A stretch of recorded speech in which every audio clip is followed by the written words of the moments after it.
అందరికీ నమస్తే అండి. ఇప్పుడు తెలంగాణలో అన్ని రంగాల అత్యవసర సేవల కోసం తెలంగాణ పోలీస్ శాఖ వారు కొత్త యూనిఫైడ్ ఎమర్జెన్సీ హెల్ప్ లైన్ ను అందుబాటులోకి తీసుకురావడం జరిగింది. ఇక మీదట పోలీస్ మరియు fire services, ambulance services, women safety, children safety లాంటి వేరు నంబర్లు ఉండగా వాటన్నిటి స్థానంలో ఒక్కటే నంబర్ తీసుకురావడం జరిగింది. అదే 112. 112 నంబర్ యొక్క సేవలు 24/7 అందుబాటులో ఉంటుందండి.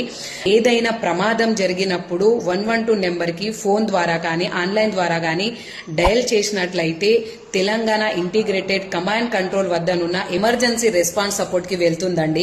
అక్కడ వారు GPS ద్వారా మీ లొకేషన్ ని గుర్తించి అంబులెన్స్ సిబ్బందికి గాని, పోలీస్ సిబ్బందికి గాని, ఫైర్ సిబ్బందికి గాని పంపించడం జరుగుతుంది. ప్రమాదాలు జరిగినప్పుడు ఒక్కొక్క సర్వీస్ కి ఒక్కొక్క నంబర్ ఉండడం వల్ల కన్ఫ్యూజ్ కాకుండా ఉండడానికి, అలాగే క్రైమ్ ని తగ్గించడానికి ఈ నంబర్ ని తీసుకురావడం జరిగింది.